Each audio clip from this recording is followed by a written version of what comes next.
Assalamualaikum. Hai semua. Masih di catatan istimewa guys. Perang Dunia II melibatkan banyak negara di seluruh dunia.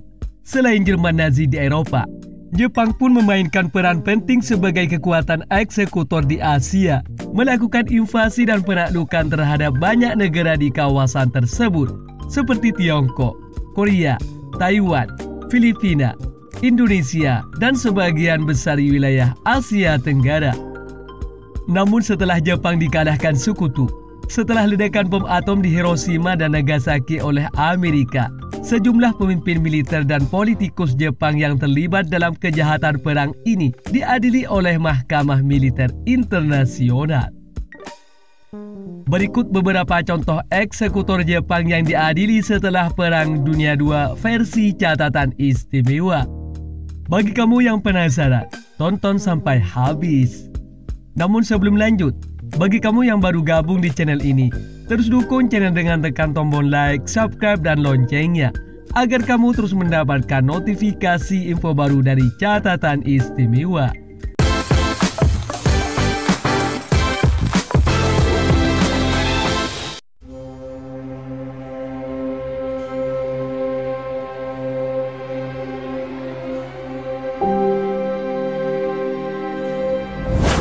Yang pertama, Hideki Tojo.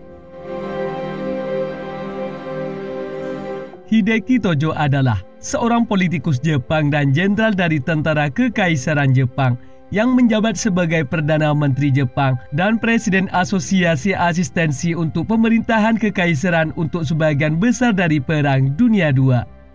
Ia bergabung dengan Angkatan Darat Kekaisaran Jepang pada tahun 1905 dan mengalami kenaikan pangkat yang cepat selama karirnya. Tojo terlibat dalam invasi Jepang ke Manchuria pada tahun 1931 dan kemudian dalam Perang Tiongkok-Jepang kedua yang dimulai pada tahun 1937. Pada tahun 1941, Tojo diangkat sebagai Perdana Menteri Jepang. Ia memainkan peran utama dalam merencanakan dan melaksanakan serangan Jepang terhadap pangkalan Angkatan Laut Amerika Serikat di Pearl Harbor pada Desember 1941 yang menyebabkan Amerika Serikat masuk ke dalam Perang Dunia II. Selama masa jabatannya sebagai Perdana Menteri, Tojo memperluas perang Jepang di Asia Tenggara dan Pasifik dengan invasi ke Filipina, Malaya, Singapura, dan Hindia Belanda. Ia juga terlibat dalam kebijakan ekspansionis Jepang yang brutal, termasuk perlakuan kejam terhadap tawanan perang dan pendudukan sipil di wilayah yang diduduki Jepang. Setelah Jepang kalah dalam perang pada tahun 1945, Tojo ditangkap oleh pasukan sekutu dan diadili oleh Mahkamah Militer Internasional untuk Timur Jauh di Tokyo. Ia dinyatakan bersalah atas berbagai kejahatan perang, termasuk serangan terhadap negara-negara yang netral, penggunaan senjata kimia, dan perlakuan kejam terhadap tawanan perang. Pada tanggal 23 Desember 1948, Tojo dieksekusi dengan cara digantung di penjara Sugamo, Tokyo.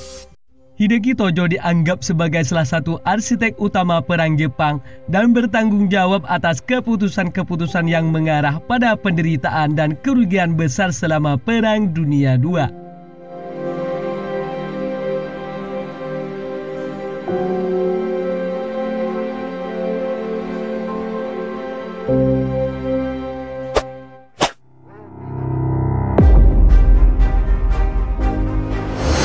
Yang kedua, Tomoyuki Yamashita.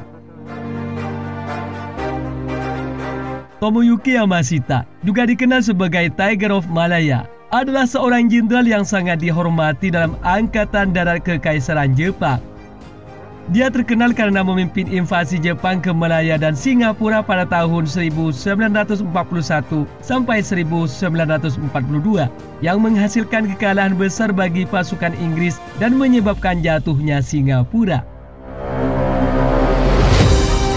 Setelah sukses kampanye di Malaya dan Singapura, Yamashita ditugaskan untuk memimpin pasukan Jepang dalam invasi Filipina pada tahun 1944. Selama pendudukan Filipina, Pasukan Jepang di bawah komandonya melakukan kekejaman yang mengerikan terhadap penduduk sipil dan tawanan perang. Ini termasuk pembunuhan massal, perkosaan, penyiksaan, dan penghancuran desa-desa. Setelah Perang Dunia II berakhir, Yamashita ditangkap oleh pasukan sekutu pada bulan September 1945. Dia diadili oleh pengadilan militer sekutu dalam apa yang dikenal sebagai Pengadilan Yamashita di Manila, Filipina. Yamashita didakwa dengan tanggung jawab komando atas kejahatan perang yang dilakukan oleh pasukannya selama pendudukan Filipina. Pada tanggal 17 Desember 1945, Yamashita dianggap bersalah dan dihukum gantung. Pengadilan Yamashita menjadi terkenal karena menimbulkan banyak perdebatan hukum dan kontroversi. Beberapa berpendapat bahwa Yamashita tidak sepenuhnya bertanggung jawab atas kejahatan yang dilakukan oleh pasukannya. Sementara yang lain percaya bahwa dia harus bertanggung jawab sebagai pemimpin militer.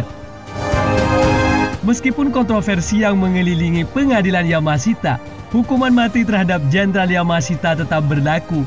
Ini menandai akhir dari karir militer dan kehidupan Yamashita yang dikenang dalam sejarah sebagai salah satu jenderal terkenal dalam Perang Dunia II.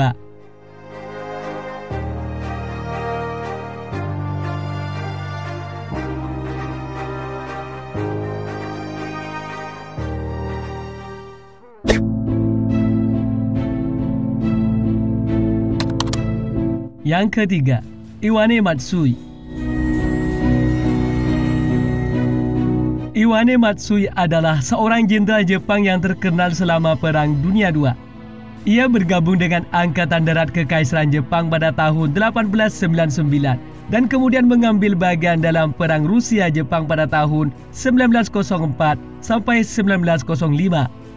Setelah itu, Matsui terus naik pangkat dan mendapatkan pengalaman dalam berbagai posisi komando di Angkatan Darat. Pada tahun 1937, Matsui ditunjuk sebagai komandan pasukan Jepang yang berpartisipasi dalam invasi Jepang ke Tiongkok selama Perang Tiongkok-Jepang kedua. Ia memimpin pasukan Jepang dalam pertempuran Nanjing yang dimulai pada Desember 1937. Selama pertempuran tersebut, pasukan Jepang melakukan kekejaman yang mengerikan terhadap penduduk sipil dan tentara Tiongkok yang menyerah.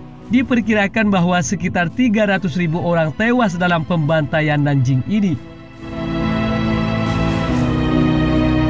Setelah Perang Dunia II berakhir, Matsui ditangkap oleh pasukan sekutu dan diadili oleh pengadilan militer Tiongkok atas kejahatan perang yang dilakukan oleh pasukannya selama invasi. Ia dinyatakan bersalah atas tuduhan melakukan kekejaman perang dan pelanggaran hak asasi manusia. Pada tanggal 23 Desember 1948, Matsui dieksekusi dengan regu tembak di Nanjing.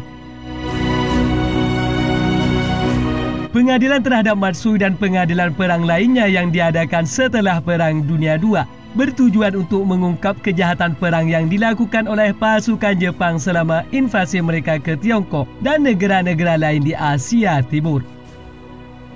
Kasus Matsui menjadi salah satu dari beberapa pengadilan perang yang diadakan untuk mengadili kejahatan perang Jepang dan memperjuangkan keadilan bagi korban perang.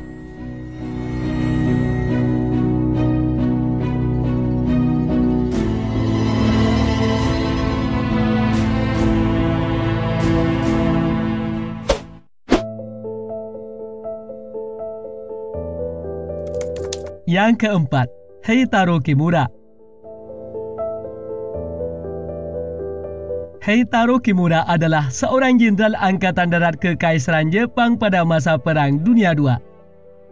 Ia bergabung dengan Angkatan Darat Kekaisaran Jepang pada tahun 1909 dan naik pangkat menjadi letnan pada tahun 1915. Selama karirnya, Kimura terlibat dalam beberapa konflik militer, termasuk Perang Dunia I. Pada tahun 1931, Kimura ditugaskan untuk memimpin invasi Jepang ke Manchuria yang dikenal sebagai Insiden Mokden. Insiden ini menjadi awal dari pendudukan Jepang di Manchuria dan membuka jalan bagi ekspansi Jepang di wilayah tersebut. Kimura bertanggung jawab atas perencanaan dan pelaksanaan invasi ini. Setelah Perang Dunia II berakhir, Kimura ditangkap oleh pasukan sekutu dan diserahkan kepada pemerintah Tiongkok untuk diadili atas kejahatan perang yang dilakukan selama invasi ke Manchuria. Ia diadili oleh pengadilan militer Tiongkok di Changchun pada tahun 1948. Pada tahun 1949, Kimura dinyatakan bersalah atas tuduhan kejahatan perang, termasuk pembantaian penduduk sipil, penghancuran infrastruktur, dan penggunaan senjata kimia. Ia dihukum mati pada bulan Desember 1950 di Changchun, Tiongkok. Kasus Kimura menjadi salah satu dari banyak kasus pengadilan perang yang dilakukan terhadap para pemimpin militer Jepang setelah Perang Dunia II. Pengadilan ini bertujuan untuk mempertanggungjawabkan tindakan kejahatan perang yang dilakukan oleh Jepang selama masa pendudukan mereka di wilayah Asia Timur.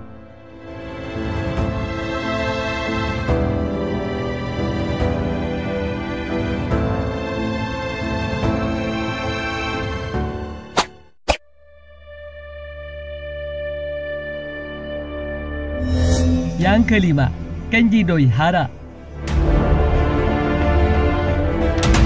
Kenji Doihara adalah seorang jenderal angkatan darat Kekaisaran Jepang yang terkenal karena perannya dalam invasi Jepang ke Manchuria pada tahun 1931.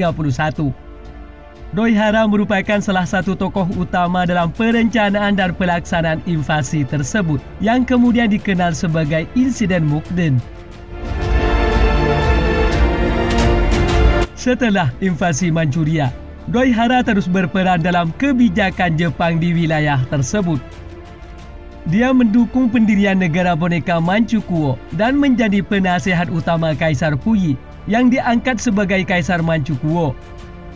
Doihara juga terlibat dalam berbagai kegiatan rahasia dan operasi militer di wilayah tersebut. Setelah berakhirnya Perang Dunia II, Doihara ditangkap oleh pasukan sekutu dan diadili oleh pengadilan militer Tiongkok atas kejahatan perang yang dilakukannya selama invasi Manchuria dan pendudukan Jepang di Tiongkok. Pada tahun 1948, ia dihukum mati karena kejahatan perang yang meliputi pembunuhan, penyiksaan, dan kekejaman terhadap penduduk sipil.